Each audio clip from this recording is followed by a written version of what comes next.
Good morning and welcome to the Morning Scoop for Sunday, November 21st. This is your Daily Buckeye Fix. I'm Tom Orr. The Michigan game, the game against Michigan, 6 days away.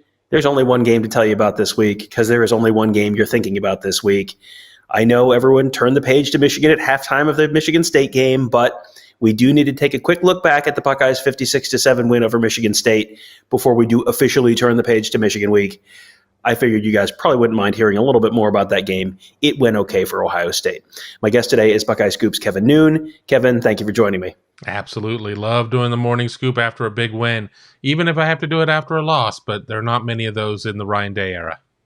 No, Ryan Day seems to be doing pretty okay against the Big Ten competition he's facing. They put up a graphic during the game of Urban Meyer's record through the same number of games that Ryan Day has coached, and the numbers were pretty much the same. Ryan Day maybe even a little better in some areas than Urban Meyer, which, that seems pretty good.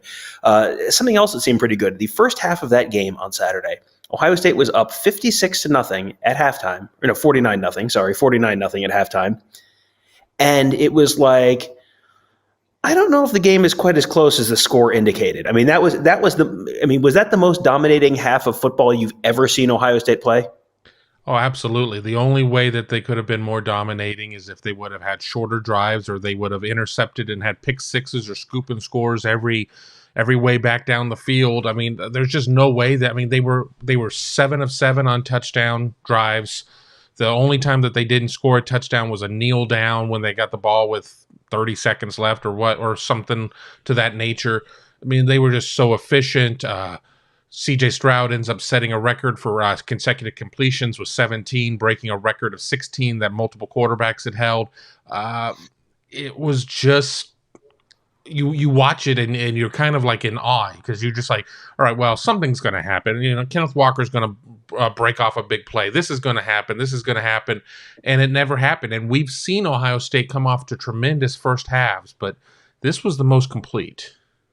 You go back to 2017, the week after the loss at Iowa, Michigan State came to town, and Ohio State, I think was an underdog in that game, and beat Michigan State 45-3. That is about as shocked as I've been by the result of an Ohio State win, especially a home win, at any point that I can remember. This one, I wasn't quite as shocked because this Ohio State team is far better than the 2017 team, but this was like out of nowhere that they were that good on defense. But the offense, it was just otherworldly on Saturday. They had 26 first downs in the first half, only got to third down twice. They were 2 of 2 on third downs. That means 24 of their 26 first downs that they converted in the first half, they did on first or second down. That is pretty dominant. CJ Stroud, I think CJ Stroud has shown why he is he is the betting favorite for the Heisman. 32 of 35, 432 yards, 6 touchdowns. We'll see what he does on the road. Sometimes the road games are not quite as dominant as the home games when things are really rolling, but man, that was as good a half of football as I've seen from an Ohio State quarterback that I can think of too. Yeah, I think he certainly is in line for one of those little ESPN helmet stickers. He's going to get a helmet full of Buckeyes for what he was able to do there.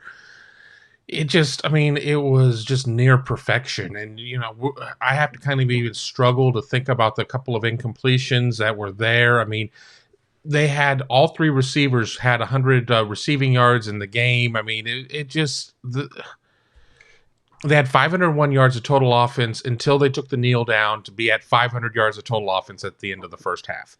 That's just how dominating. Ohio State gets 155 yards in the second half of the game. Time to throw the baby out with the bathwater, because what's going on here, folks? But CJ Stroud, 91% completion rating. It was perfection. I mean, it's going to be a really interesting Ryan Day press conference on Tuesday, because they're going to have to find some things. You can't sit there and say, well, that's about as good of a game as we can play. No, you always have to sit there and strive to do better. But that half, let me tell you. Yeah, that was the 3 incompletions. There was one, I think 2 of them hit receivers on the hands, and one of them, Garrett Wilson was trying, falling out of bounds and couldn't quite bring it in. I mean, it wasn't like he was way off. There was another one where 2 receivers were in the same spot. I remember that one. Said that he had run the wrong route. So yeah, I mean, there's not a lot to nitpick there. Here's those receivers. Here's the numbers for those three receivers: Jackson Smith and Jigba, 10 for 105 yards and a touchdown. He had 10 catches, 100 yards, and a touchdown. He had the lowest yardage total of the day for Ohio State receivers. Garrett Wilson, 7 for 126, 2 touchdowns. Chris Olave, 7 for 140, 2 touchdowns. I mean, I don't know which team they're going to play that's going to have three corners that can match up with those three guys. No, everybody wants to sit there and see this dream matchup against UGA, but UGA is a team that is a run-stopping team, and that's not to say that their secondary isn't really good. It's good, but they're a run-stopping team. That's what they're built on, and no, there isn't a team out there. I mean, Alabama, for all of for being Alabama, it's the back end on that defense is not what we've seen in past years. So Ohio State presents a lot of problems for everybody that it could potentially face, and all of it is moot at this point if Ohio State isn't able to get past Michigan, but we got a long week and plenty of shows in front of us to talk about all of that. CJ Stroud just had himself a game. Ohio State ends up running for 206. I mean, you get your 200 type of game going on. It was great, and I know we're going to be talking about the defense too. They were able to sit there and hold the nation's leading rusher to 25 yards. They were able to really keep Peyton Thorne rattled. I mean, this just wasn't a case of the offense coming out and just saying, here we are, and doing this, and then the defense just kind of came along for the ride. The defense was doing its thing too. Yeah, and I mean, the testament there is first half stats, yards per play. Ohio State, 10.2 yards per play.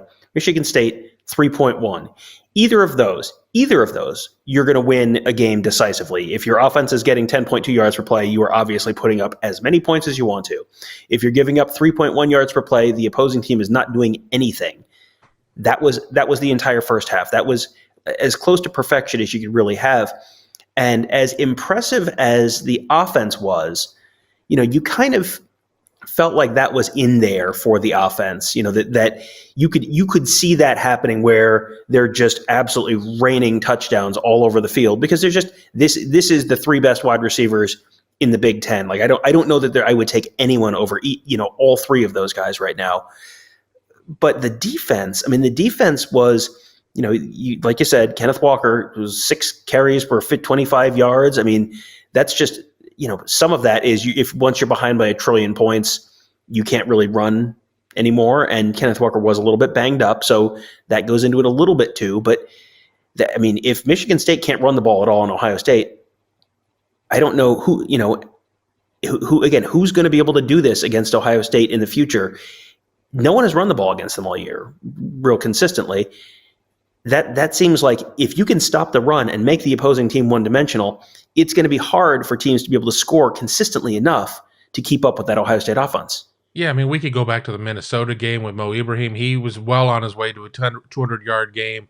Oregon had some success running the ball, but this was all pre-changing on the defense, changing some of the structural things, changing some of the tenets, if you will, of what they were trying to do on defense. So nobody since then has been able to run the ball. And it's easy to sit there and say, well, Penn State can't run the ball and Purdue can't run the ball. Well, Michigan State could run the ball very, very much. And Kenneth Walker was the nation's leading rusher going into this game, averaging 143.7, and he rushes for 25 yards. Elijah Collins, in a little bit of mop-up time, 3 carries for 29 yards. Jordan Simmons was kind of the number 2 guy, 7 for 23. None of these guys break 30 yards on the game. So if Ohio State's able to do that, really force teams to say, all right, we're going to have to beat you up top. Teams have been able to beat Ohio State up top. But if Ohio State can take that run away, I like Ohio State's chances with what Ohio State's offense is going to be able to do against most teams. As with the Kenneth Walker ankle thing, it's worth mentioning Michigan State was missing one of their top receivers, and then I think had one of their other top receivers in street clothes in the second half because the game was that out of hand.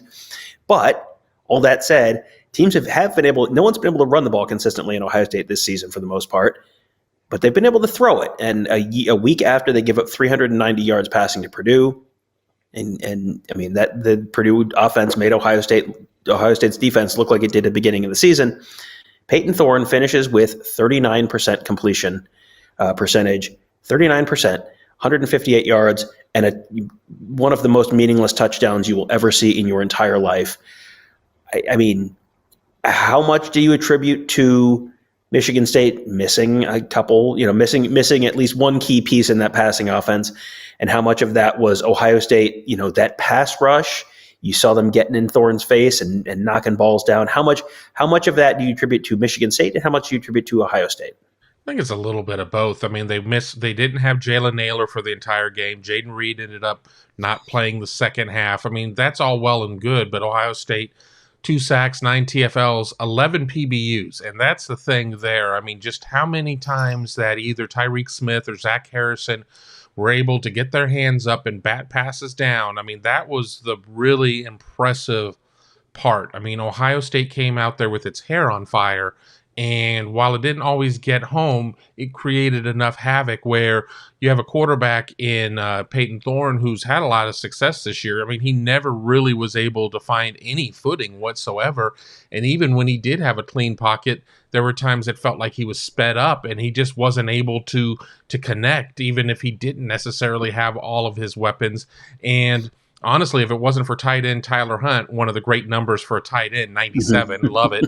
I don't know if they would have had any yardage at all in the first half because he was kind of their main guy. And, for all of that, we can talk about that. Tyler Hunt ended up with 30 yards, but, he had a couple of big receptions and they were both in the first half. But, mad props to what the Ohio State defensive game plan was, the execution of the players. I think everybody needs to sit there and enjoy a nice champions dinner.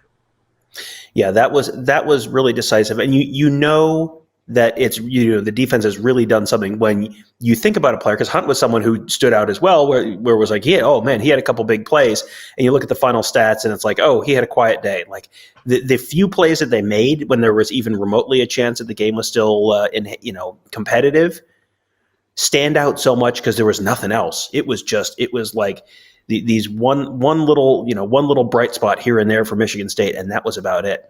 The whole day was just a day full of bright spots for Ohio State. A couple of them I do want to hit on before we kind of turn the page a little bit towards Michigan. Chris Olave breaking the career touchdown mark for Ohio State. He had 2 touchdowns in the first half, tying and then passing David Boston with 35 career touchdown receptions as a Buckeye, the most in school history. He's someone who, when you go through this season, it's so bizarre. He's going to go down as one of the greatest receivers in Ohio State history. He's also maybe the third receiver on this team in some ways. That Jackson Smith-Njigba and Garrett Wilson are so frequently also doing incredible stuff that Chris Olave might go down as one of the greatest Buckeye receivers ever and also be kind of underrated in a lot of ways. Yeah, I don't think people are going to be – I think it's going to take some time, some separation from his playing days until 10, 15, 20 years down the line that people really realize exactly what he meant, because with what Garrett Wilson's able to do, with what Jackson Smith-Njigba was able to do, I mean, it's ridiculous. I mean, Chris Olave bursts onto the scene, 3-star guy, really doesn't get his first run until a Michigan game where he has a couple of touchdowns. And then it's just been go from that point on. And, he can make the simple catches. He can make the difficult catches. He can sit there and turn short throws into long runs. He can be the guy that you hit there on the long routes. I mean, he had that one going toward the south end zone, the long touchdown grab, then where he was able to make sure that he got his feet in as he was kind of running toward the band at that point. He really is somebody that, even though he makes some of these wow type of plays, I think with what JSN does and with what Garrett Wilson does, some of their catches are just borderline, acrobatic absurdities. Chris Olave is just so solid in what he does. It's sometimes easy to forget about what he does. And I even think that this year there's a little bit of a recency bias because he's had a couple of games where he's not necessarily been targeted or put up big numbers. And we talk about Wilson and JSN a little bit more, but yeah, don't sleep on Olave. I thought for a minute you were going to pull a Brett Bielema and say borderline erotic, and you wouldn't necessarily have been wrong there in that in that context. One other just like really really nice moment from the game right at the end of the game, I mean, this thing's been out of reach for a solid hour and a half, maybe 2 hours at this point. But Ohio State's driving down the field at the very end, and Master Teague has been carrying the mail the whole second half. I think he had 21 carries in the game, 95 yards, and he's carrying the ball down the field. They get right down to the goal line, and Ryan Day calls a pass. Kyle McCord kind of airmails it to, I think, Marvin Harrison in the back of the end zone. And the whole crowd is chanting Teague because they want Master Teague to get the ball. They want Master Teague to score a touchdown in what was quite possibly his last game at Ohio Stadium. He walked out for senior day, even though he is technically a redshirt junior. He walked for senior day, which is a decent indication he's probably not going to be back. But that to me was, I mean, the crowd that was there deserves a lot of credit because that was a cool moment. That was a really nice way for Master Teague to potentially finish at least his home career this year and potentially his home career as a Buckeye. That was something that, I go back to like the Todd Beckman in 2008 at the Michigan game where he got in, he'd lost his starting job, got in at the end of the Michigan game, threw a long touchdown, and it was like, that was a cool moment for Todd Beckman that he's going to remember forever. That felt like a moment that Master Teague is probably going to remember forever too. Yeah, Ohio State fans at Ohio Stadium do kind of get a bad rap for maybe not cheering enough or maybe their situational awareness, but they were aware at that point, and I felt that was just a great moment for Master Teague. Just been such a great kid. I remember his recruitment well. I mean, he kind of declared, I'm going to Ohio State before Ohio State said, we're even aware of you. And, Teague has had his ups and his downs. I mean, he certainly had some big games. He certainly has handled the whole situation with Trevion Henderson with class and grace, and in terms of having a true freshman coming in and kind of just overturning the entire running back room for him to get that opportunity. Great moment for the fans to recognize it. Turns a great moment into a special moment. So that's we I think we've done our duty. We've talked about the Michigan State game. Kevin, it's Michigan week in Columbus, Ohio. It is time for the city to turn into an open air insane asylum. The letter M is going to be crossed off on signs this week. I mean, all the usual Michigan week craziness. We can now talk about Michigan. What is your biggest takeaway from that Michigan State game that either changes your mind about something for next week in Ann Arbor, or maybe reinforces what you had thought before about how that game might go, how some element of that game might go? I think it's more of a reinforcement because I always kind of felt that Ohio State, I didn't care really about what the rankings were. I didn't even care when Ohio State necessarily lost to Oregon because I felt that Ohio State has had Michigan's number, but I felt a major reinforcement with just seeing how accurate and how strong of a game that CJ Stroud could have. I mean, it would have been very easy for him to get lost in the enormity of this game because honestly, every game is a CFP, play-in type of game for Ohio State. There's no margin for error. You need to win these games. While people are going to say, myself included, it doesn't matter, win them by 100, win them by 1, just keep winning and you're in. But winning with some style points doesn't hurt. And then he goes on that stage and throws a 91% clip. He throws for 6 touchdowns in the first half. I think that this is a quarterback-driven game, obviously, and Ohio State is going to go into the game with Michigan with a decided advantage at quarterback, and that just makes me feel significantly better about any prediction I'm going to make in regards to Ohio State and Michigan in the latest edition of the game. And just one more thing, if we're going to talk about quarterbacks, and we will have plenty of time to talk about this game in every possible angle all throughout the week this week, but one thing that was kind of interesting to me, we saw Ohio State's defensive line knocking down a lot of passes from Peyton Thorne today. And, then you flip over to the Michigan game, and Cade McNamara hit another offensive lineman in the back of the helmet with a pass. Like he's not elevating the ball. You may see a bunch of PBUs for the Ohio State defensive line, which if Michigan's going to have to throw the ball to win, that's going to be a big problem because that was one of the reasons Peyton Thorne's stats were so middling as well. So that'll be one of the millions of things we'll be talking about all throughout this week. Should be a lot of shows, a lot of content. Kevin and Tony Gerderman and I did a 2-hour instant reaction episode of Buckeye Weekly after that game because, again, there was a lot to talk about. And so you can find that wherever fine podcasts are sold, Apple Podcasts, Google Podcasts, SoundCloud, Spreaker, Spotify. Search Buckeye Weekly to find those. Kevin has a fantastic podcast of his own, Big Me Kickoff. You can find that on wherever you're getting this. You can get that. And finally, youtube.com/Buckeye Scoop. Hit that subscribe button. Then you get notified every time we post a new podcast. I'm sure we'll be doing a bunch of live shows this week and pre-game shows and post-game shows and all that great stuff. That's all at youtube.com/Buckeye Scoop. Subscribe, hit that like button as well. That helps other folks find these shows as well. That'll do it for today. Thank you guys all for joining us. Have a great day. We'll talk to you tomorrow.